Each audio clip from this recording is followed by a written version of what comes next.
আমি শুরুতেই কড়াইতে তেল দিয়ে দিচ্ছি। কড়াইতে তেল দেওয়ার আগে যে যে কাজগুলো আমি করি সেগুলো আমি দেখাই না আপনাদের। আসলে আমার মোবাইলটা নিয়ে সমস্যা হচ্ছে, ভালো কোনো ভালো কোনো স্ট্যান্ড নেই। এই জন্য আর কি আমি সুন্দর করে ভিডিওগুলো দেখাতে পারি না। তো যতটুকু হাত দিয়ে যেভাবেই যা পারি আমি দেখাই। পাশে একটা স্ট্যান্ড আছে, কিন্তু ওটা তেমন একটা কাজের না। তারপরেও এখন আমি বেটার কাজ করি, জানলার সাথে বেঁধে নিয়েছি। আরেকদিন আপনাদেরকে দেখিয়ে দেবো সেটা। তো এইখানে কথা কি বলবো আর, নমস্কার আদাব সবাইকে। আমি আজকে রুই মাছ রান্না করবো আলু দিয়ে, আর সাথে কই মাছ রান্না করবো। আর এই যে এখন জিরা ফোড়নে দিয়ে দিয়েছি 5 ফোড়ন, আর দিয়ে দিলাম পেঁয়াজ। এখন আলুগুলো তেলের সাথে পেঁয়াজের সাথে একসাথে ভাজা ভাজা করে নেবো। পেঁয়াজটা কাঁচা, আলুও কাঁচা, তো একসাথে দিলে কী হয়, পেঁয়াজটাও লাল হয়, আলুটাও লাল হয়। পরে আগে যদি পেঁয়াজটা লাল করি, পরে আলুগুলো দিই, তাহলে পেঁয়াজটা পুড়ে যায় আর আলুগুলো একটু লাল লাল হয়। এই জন্য আর কি একসাথে দিয়ে দেওয়া। একসাথে দিলে খুব সুন্দরভাবে পেঁয়াজটা লাল হয়, আলুটাও লাল হয়। তো বন্ধুরা, এই যে দেখতে পাচ্ছেন আলু পেঁয়াজটা অনেকটা লাল হয়ে গেছে। এখন আমি মশলাগুলো দিয়ে দিলাম। এখানে জিরে ধনিয়ার গুঁড়ো, হলুদ মরিচ লবণ, রসুন আদা সবই আছে। তো এই যে দেখতে পাচ্ছেন আমি মশলাটা কষাচ্ছি, একটু জল দিয়ে দিয়েছি, কারণ শুকনো কষাতে গেলে আরও পুড়ে যাবে, যেহেতু এখানে কোনো জলের বালাই নেই। তো এই যে বন্ধুরা, আসলে এখনও ঠিক মতন ভিডিও এডিটিং করতে পারি না, ভয়েস দিতে পারি না। মানুষ হয়তো হাসবে আমার কথাগুলো শুনে, কিন্তু হাসার কিছুই নাই। সবাই সব কিছুতে পারদর্শী হয় না, সবাই সব কিছু ভালোভাবে পারে না। আস্তে আস্তে করে নিলেই শিখে যাবে, করতে করতেই একদিন শিখে যাবে। সর্বপ্রথম তো যখন বিয়ে হয়ে এসেছি এই ঘরে, তখন তো কিছুই পারতাম না, রান্নাবান্না কিছুই পারতাম না। তো আস্তে আস্তে এখন রান্নাবান্না বেশ ভালোই পারি, মোটামুটি না পারলেও মোটামুটি খাওয়ার উপযুক্ত হয়।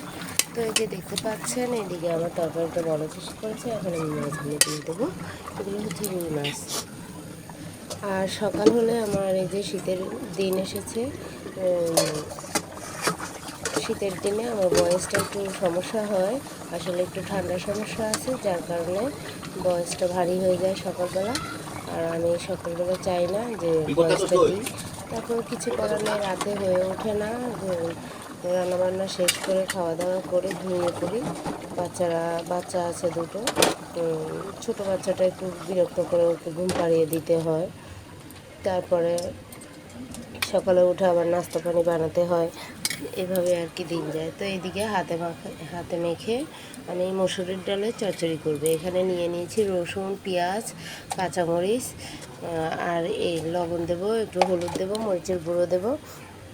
তো এই যে এভাবে হাতে মাখিয়ে ডাল চচ্চড়িটা করলে ভীষণ মজা লাগে। এটা কিন্তু ডাল চচ্চড়ি, এটা ডাল ভর্তাও বলতে পারেন, কিন্তু এটা ডাল বোনা না। আর এই ডাল চচ্চড়িটা খুবই ভালো লাগে, আর যদি একটু ঝরঝরে হয় তাহলে আরও ভালো লাগে। তবে আজকে আমার ডাল চচ্চড়িটা ভীষণ ভালো হয়েছিল, খেতেও বেশ ভালো হয়েছে। আর একটু সর্ষের তেল, সয়াবিন তেল দুটোই দিয়েছি একসাথে। সর্ষের তেলের পরিমাণটা একটু বেশি দিয়েছি, সয়াবিন তেল একটু কম দিয়েছি। আর সর্ষের তেল দিয়ে পুরোটা করলে পুরোটাই ভালো হয়। তো বন্ধুরা, এই যে দেখতে পাচ্ছেন আমি হাতে মেখে নিয়েছি। আর এই যে কড়াইটা চুলোর উপরে রাখাতে একটু গরম হয়ে গেছে, যার জন্য ধরতে অসুবিধা হচ্ছিল, মাখাতে অসুবিধা হচ্ছিল। তারপরও মাখিয়ে নিয়েছি। আর চুলোর আঁচটা একটু বাড়িয়ে দিলাম। এখন আস্তে আস্তে হতে থাকবে এদিকে। আর এদিকে আমি ডাল বসিয়েছি। আজকে মাছটা সবার আগে রান্না করেছি, বসানোর কথা ছিল না, একটু আগের দিনের ডাল ছিল।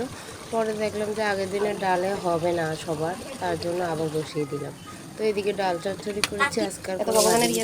আর ডাল রান্না করেছি, আর এদিকে রুই মাছ রান্না করেছি, রুই মাছ আলু দিয়ে ঝোল রান্না হয়েছে। আর এইভাবে 5 ফোড়ন দিয়ে একদিন খেয়ে দেখবেন, ভীষণ ভালো লাগে। যারা খেতে পারেন তারা খাবেন, যারা খেতে পারেন না তারা ইগনোর করতে পারেন।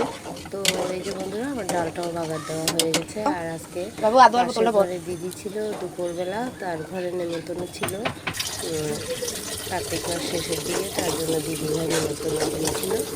তো এই যে আমার ডাল চচ্চড়িটা খুব ভালোভাবে হয়ে গেল, আর একটু টানাবো তারপর নামিয়ে নেবো।